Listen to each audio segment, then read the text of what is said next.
that introducing Joe Stukes would be easy because everybody knew Joe Stukes. And he said, how come? And I said, well, for all 7 years he has been here and on the stage, and everybody knows him.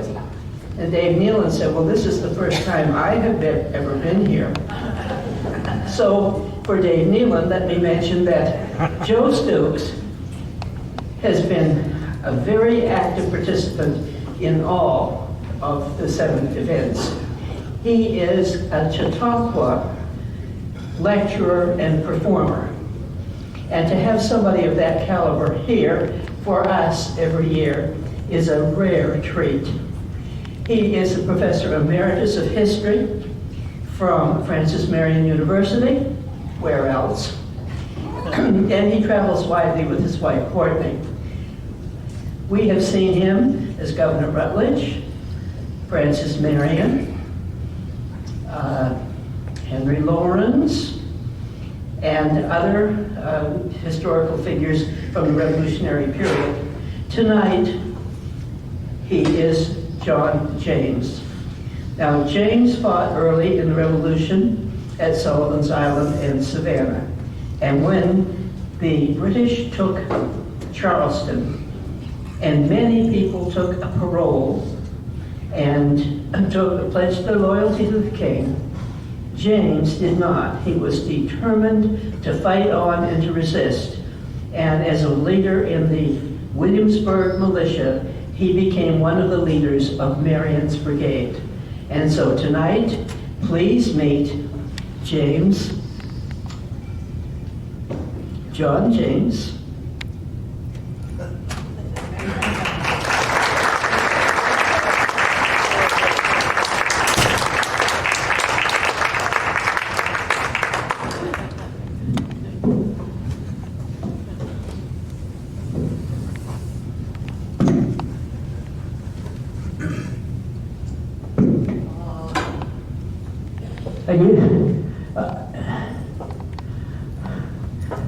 Is Colonel Marion not here? I thought he was coming. Where'd you come from? I'm supposed to meet Colonel Marion. And in fact, I even got out my old hat that I wore, and I've set my leather helmet over here. Well, I'll just talk to you till he comes. But when he comes, I'm going to have to tell you goodbye and spend my time with him. He was the first one to have one of these helmets. And he got Liberty written on it. Sometimes he even had a little foxtail put on the back. Leather helmet.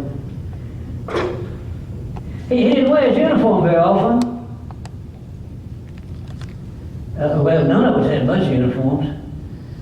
He had a uniform, but you know, it was bright colored, and nobody wants to wear a colored uniform. It makes it too easy to see. What we did have to do, and I've taken mine off, we had to wear a white rosette. That's the way we knew who we were and where we were, and that's what told us which ones we were supposed to shoot at. You know, like most people from Williamsburg Parish, I didn't have any experience as a soldier. Well, neither did Colonel Marion. We just had to do the best we could do. As a matter of fact, I was born in Ireland. My folks came over here with a king's grant.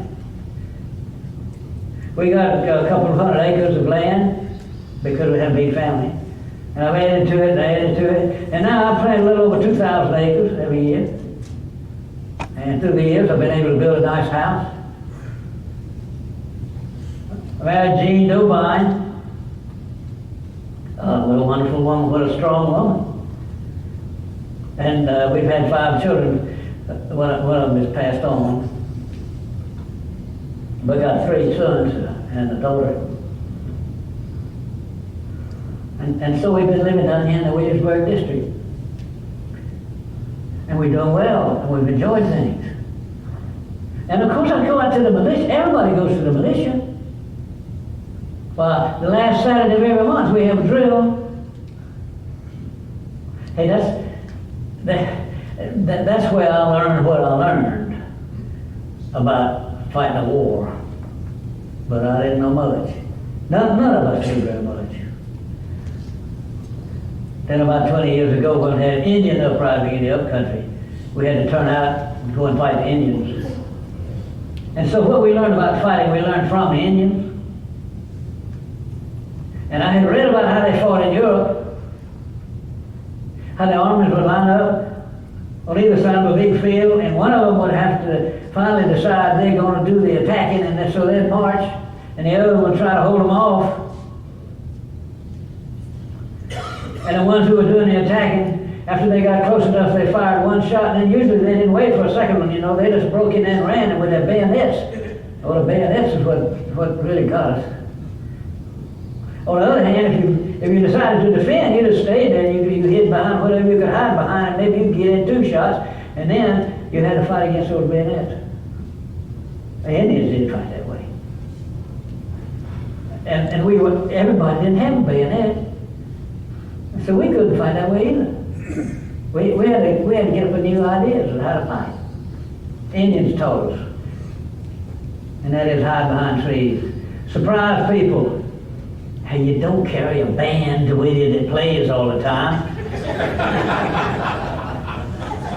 That's ready to. The first real fighting that I did, though, I remember just like it was yesterday, it was in 1776. The militia got called out because Charleston, we in Williamsburg district. It's Charleston about 70 miles away. And so when the time came for the militia to be called out, we got word that we were supposed to go down and help to fight, and there would be some people down there to show us how and be our commanders. And so, we just went. And we didn't have any uniforms. And we carried our own guns, because it wasn't the issue of guns like the British had. And there was some doubt as whether we could hold our own with the British too. Now when it comes to shooting, I can pick off a turkey or a dove or a deer with no problem at all. I didn't know how good I could do against the British. Especially since if the British were coming to Charleston, they were coming up on a boat. And of course my gun wouldn't shoot far enough with any accuracy to get to the boat. So we were in some doubt as to what to do. By the way, that's the first time I met Colonel Marion. He's Captain Marion in those days. We were down there on Sullivan's Island in a half-finished fort. The British were out there with their ships trying to get through, trying to get to Charleston itself so they could dock right there at the port. And we were going to keep them away, and so we opened fire with whatever cannons we had. We had a few of them. And incidentally, Colonel Marion just sort of took over to be the commander. And he never had been an artilleryman before, but he was the commander there with the cannons. Hit several of the British ships, sank a British ship, and one of them ran aground before the British finally backed away. And they had fired at this fort, and they hadn't really hurt us very much. Our fort wasn't even finished. And we did like the Indians. We hid behind things. And the British sailed away. Oh, I remember that. I was proud to be a part of that. Didn't see much action, I was behind that half-finished fort, and the British were out in the water with their boats.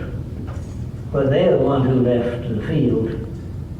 And you know what? That was a week before, I found out later, after they sent us word from Philadelphia where the Congress was meeting. Some of our men like Mr. Lawrence and Mr. Rutledge and Thomas Lynch, they were up there in Philadelphia, and they wrote a Declaration of Independence. But we had already won that battle a week beforehand.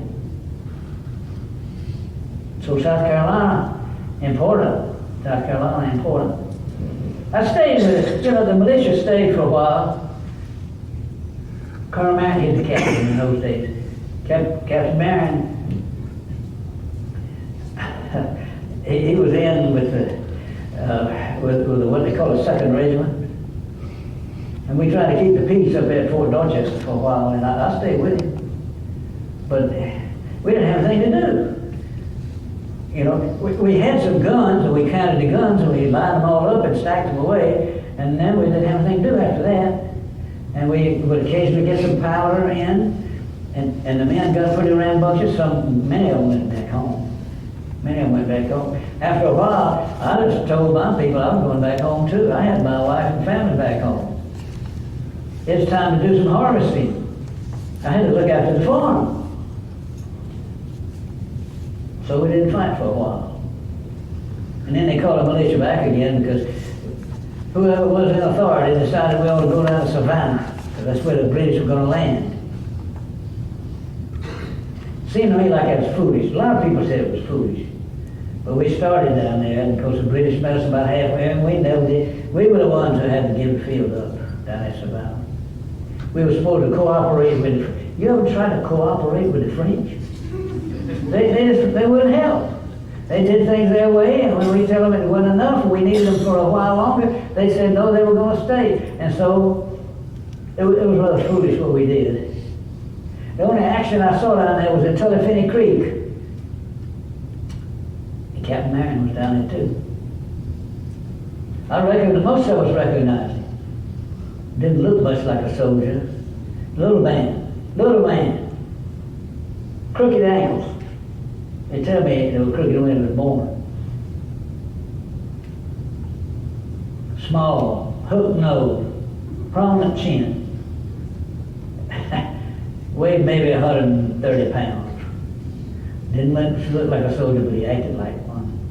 I looked like a soldier, you know.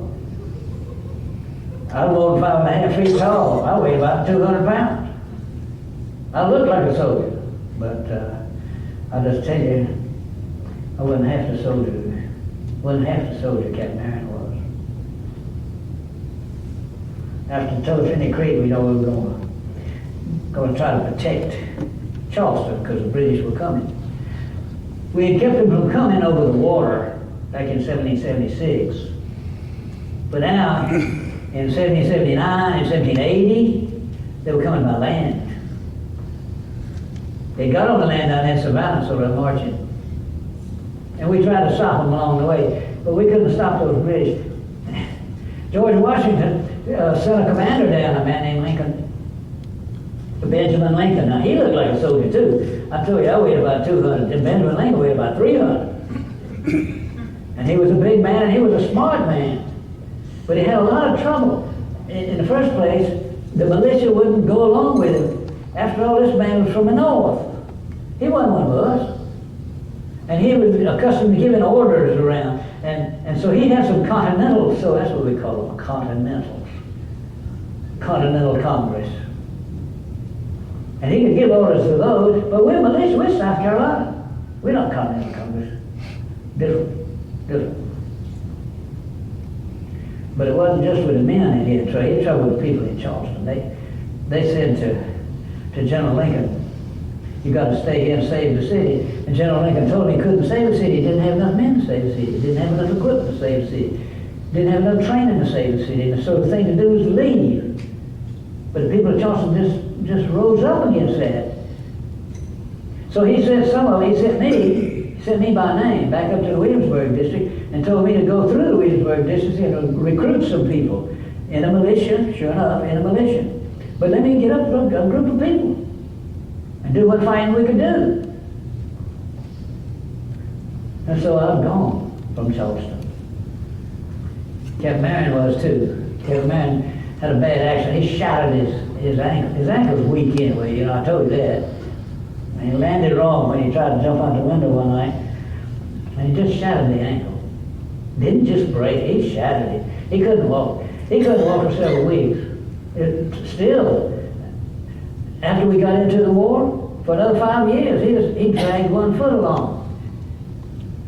Oh man, he suffered a good bit.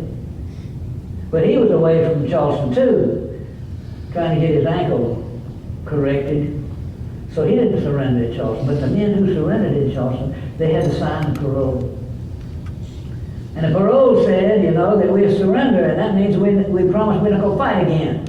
during the present war. We would not fight again, not take arms again. That's what you do. You know, everybody did that. We knew we were supposed to do that. But not me, because I wasn't there. I didn't surrender. Lucky me. Captain Marion, he didn't surrender either. Lucky him. And I came back to Williamsburg district. And, you know, I recruited a good many people. They knew me. I was a big farmer. I was the elder in the church. But most of us up here, you know, in Williamsburg district, we Huguenots, they call us that. That means we're Calvinists. We go to the Presbyterian church. I go to Indian Town Church. I was one of the first elders in Indian Town Church. Go every Sunday.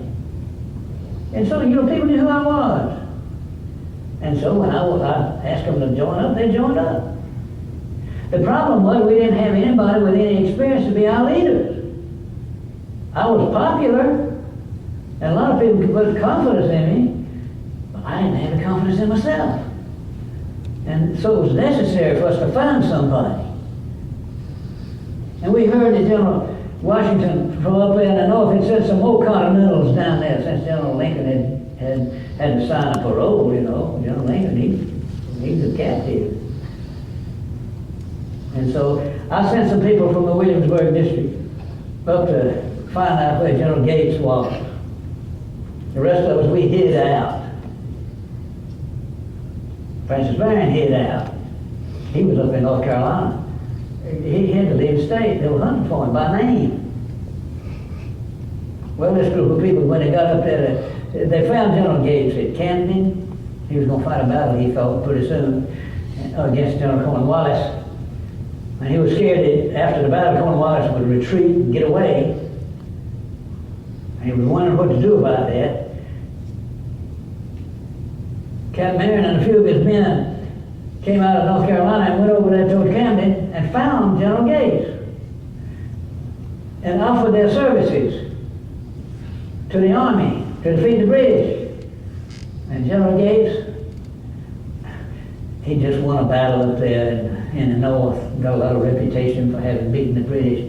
And he looked at Francis Marion, little slender guy who didn't look very good, was hobbling around, didn't have a decent uniform. Captain Marion didn't have but a dozen men, and most of them didn't have guns, and he didn't have horses. And, you know, just between you and me, General Gates didn't want that man. The question was, here he comes, he wants to volunteer, and the question is, what are you going to do with him? And then the folks in Williamsburg showed up and said they needed a commander. And so General Gates says, all right, you take this fellow Francis Marion. We're making him in the Continental Army, so he's got a rank in the Continental Army. He's also got a rank in the militia, so he's both a state man and a Continental man. So he called Captain Marion in, and he said to him, you're a colonel. I want you to go down and take charge of the Williamsburg militia. Captain Marion wasn't from Williamsburg, you know. He doesn't belong in the Williamsburg militia. He's from Berkeley, different place, miles away. But at least he got it out of Gates's hair. Gates also told him, when you're on the way down there to Williamsburg to take over, go along the Santee River and cut loose all the boats that are down there.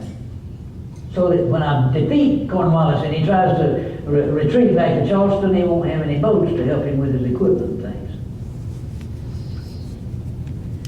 And so that I met Francis Marion again down at Witherspoon Landing.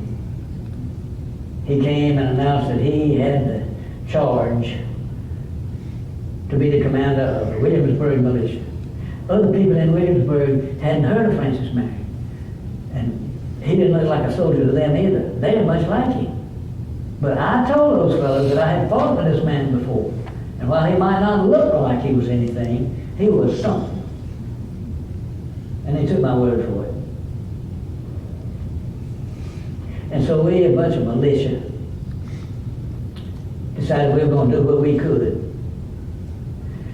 And there was a whole lot to do. And you know what happened in that same year, 1780? Charleston surrendered. Up there in their wax hall, they had a terrible slaughter where the British soldier Tarleton gave what they called Tarleton's Quarter, and Tarleton's Quarter means is nothing. He slaughtered people up there. He massacred our people up there. Thomas Sumter won one battle, but he lost another. They just wasn't anybody in the field. The British had just about won the war. And Cornwallis, you know, he's in Camden, he's all up and down the Santee River. He's in Camden, he's in Granby, and you know, he's just all around. But Francis Marion, when he heard that there was some prisoners being carried from Camden down to Charleston, he got us together and we sneaked up on them. And we did what we always did, and that is we attacked at 3 o'clock in the morning. The British were asleep. It's dark. We had the white rosettes. They were sleeping there in their sleeping clothes. We burst in there and we scattered those guys, and we freed 150 prisoners. And that was the only thing that happened on a good side for us colonials. Francis Marion did it. And then he came back over here into Williamsburg District where the man lived and wanted to get back home. And some Tories followed him, and so he laid a trap for them down there in the Blue Savannah. Swampland, grassland. Half his men on one side, half his men on the other. We knew the Tories were coming down, Jesse Barfield and those others. And they came, and we ambushed them.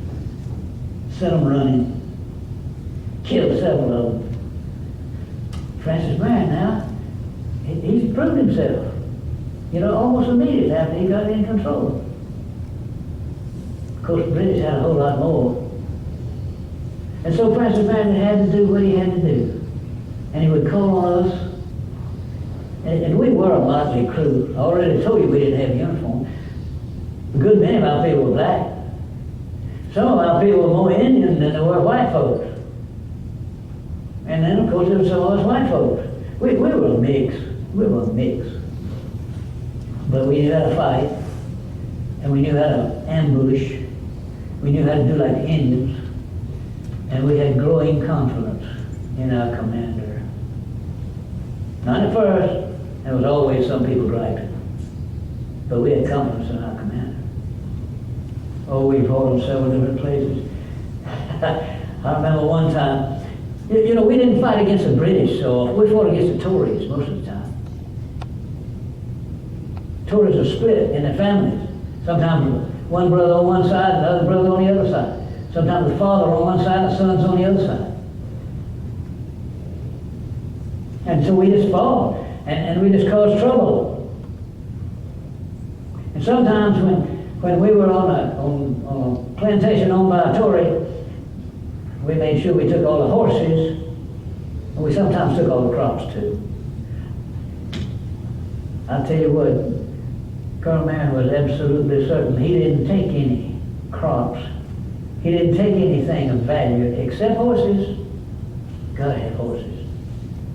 But he never took those other things without giving a receipt, so that after the war was over, people could get their money worth.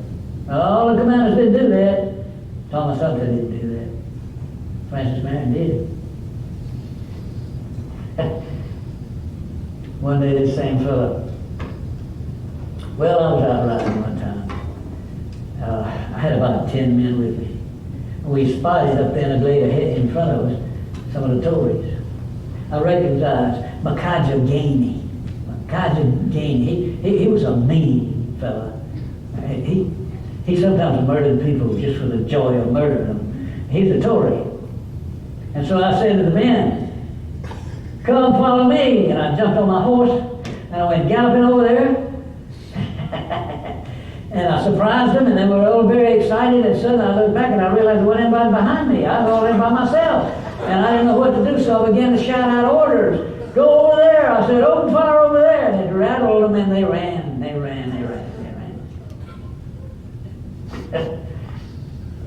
I had to give credit to my horse. I named him Thunder. Earlier on,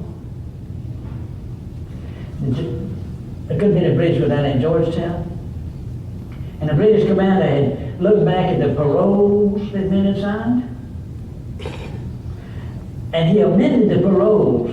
And he said that the paroles will now read, as they always have, that you will not fight against the king again in this war. But, and he added a second part, and the second part said, you will pledge allegiance to the king, and when the king needs you to fight for him, you will fight for him. Now that's not what it was to begin with. That's not what we'd understood. That sounded like he wanted us to switch sides.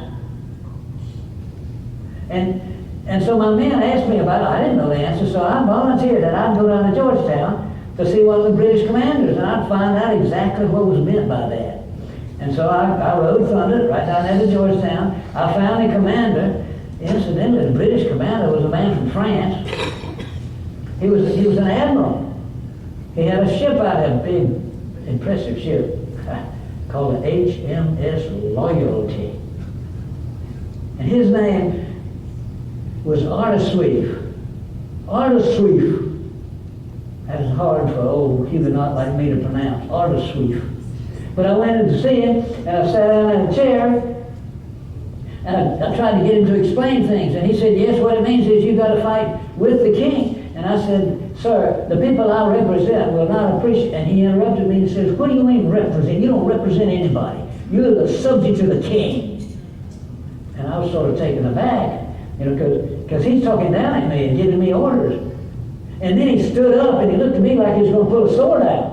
I didn't have any weapon, so I grabbed my chair as best I could, and I pointed the chair up to protect myself. And when he came close, I sort of pushed the chair at him, and I hit him, and he went sprawling back, and I went running out to the house. Before people knew what had happened, I got on thunder, and we galloped, and we got away. We got away. But what it meant was that the way the British were saying things, that we had to fight for them. That means I would have to fight against my neighbors who weren't Tories. It meant I had to switch sides. And I wasn't going to do that. Nobody's going to do that. That made the war all that much more mean than it had been before.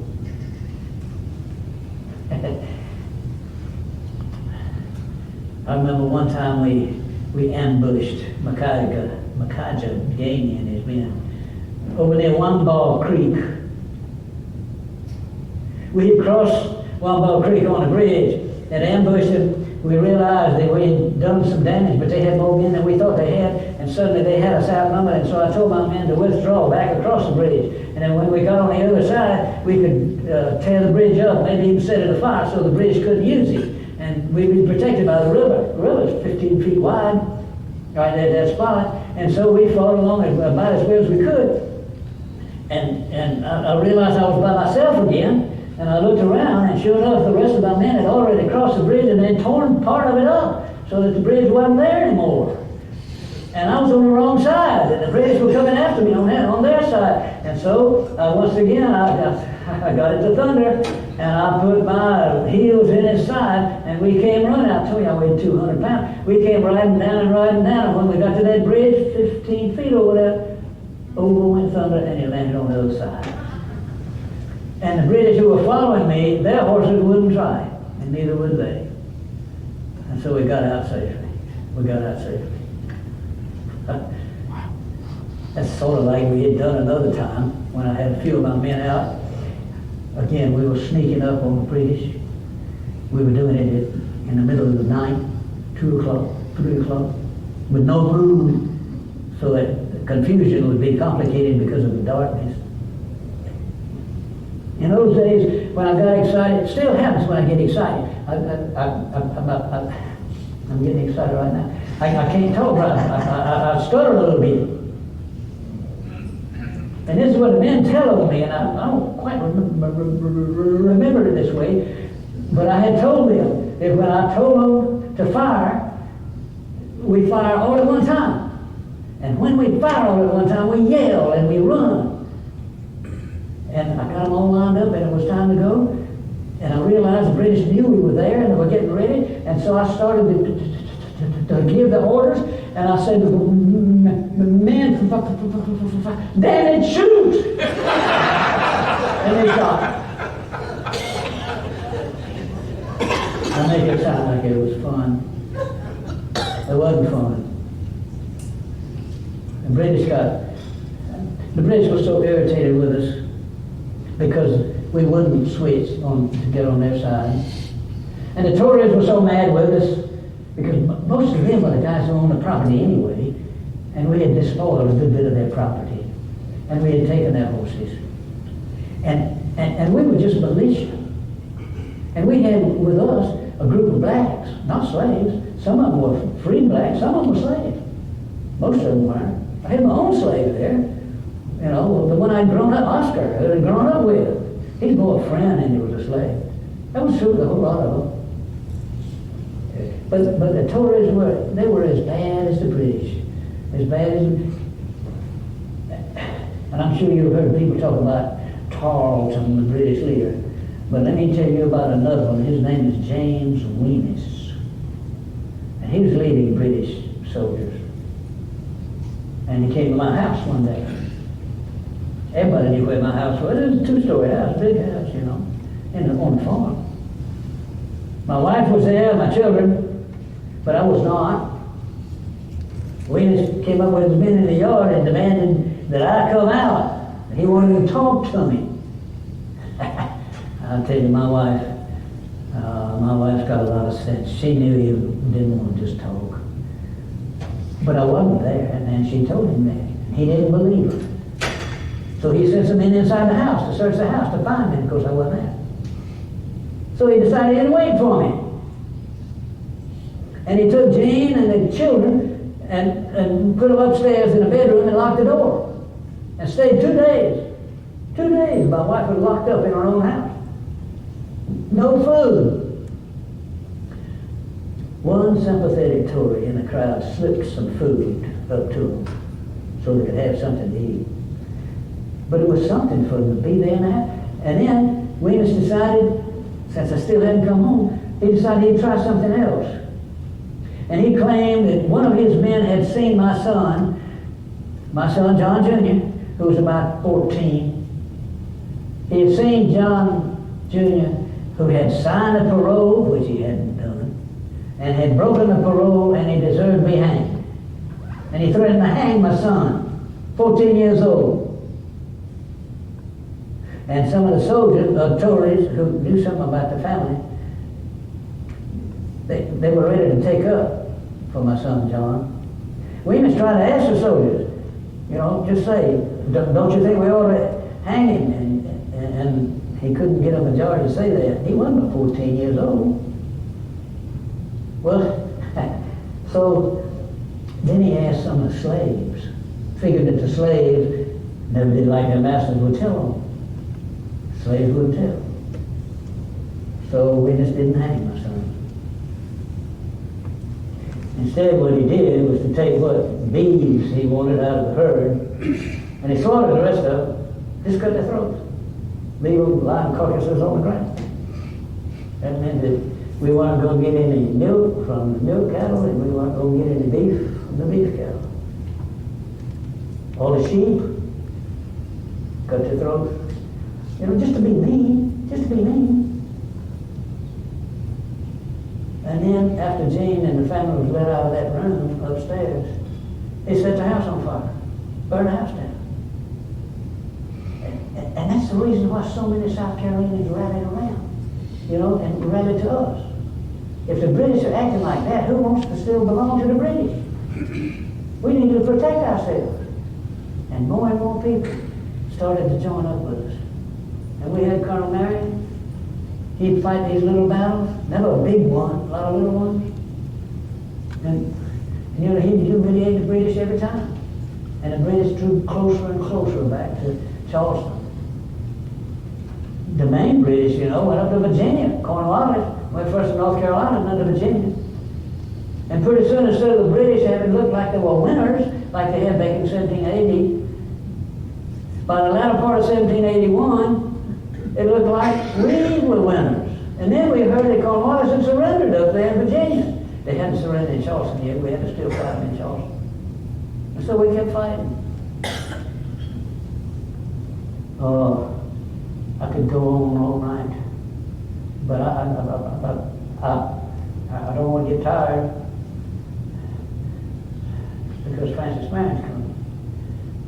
look my best when he comes. I will say this, that I was also in the battle down in Utah, which is just a few miles north of Charleston. The British had a new commander down there. And it was the bloodiest battle of the war in the South. The bloodiest battle of the war. Lots of good men fighting down there. We Americans fighting the British like to fight, and we were winning. And when they pulled back a little bit, of course, they had a lot of equipment. There was a lot of blankets. My men didn't have blankets. We had a lot of shoes. Lots of men didn't have shoes. They had shirts in it, and they had just barrels and barrels of whiskey. And the men got involved with picking up all those equipments and supplies and drinking up all the whiskey. And so the British were able to hold on. We still argue about who won that battle. I think the Americans won that battle. But other people are coming along. Even Dr. Ramsey, who's been writing a book about it, he says the British won that battle. But barely. Barely. The British withdrew on back to Charleston. I got elected to the legislature. We weren't fighting much anymore. Colonel Marion got married too. Colonel Marion, he's a general in the South Carolina militia. Well, we still call him colonel. He was a colonel in the Continental, and that meant he was a national man. So we fought all the way down to Charleston. And the British finally decided they'd leave Charleston, and they had a lot of negotiation about it. I came on back to Williamsburg. You know what I found when I went to church? A pile of ashes. Those British had burned Indiantown Church. They said it was a sedition shop. Well, as a matter of fact, we did keep some powder in the basement. But it was the house of God. But the British burned it down. We're in the process of building it back. I'm an elder there again. I'm hoping it's how my son will be. So Francis Marion never did walk into Charleston as a conquering hero. He did in Georgetown, but not Charleston. And of course I didn't go either place. It's been a wonderful time. We're free in America. Free. God, it cost a lot. My house burned down. My church burned down. My animals destroyed. My crops unplanted and unharvested. Some of my slaves ran away. Others got some doubts. It was expensive. And I just wonder, what the next generation is going to remember about how much it cost. Not just me, lots of people. Even to Francis Marion, see, here he comes. I knew he was coming. I enjoyed talking to you, but I got to go see the general. And so I say to you, good luck. Good luck.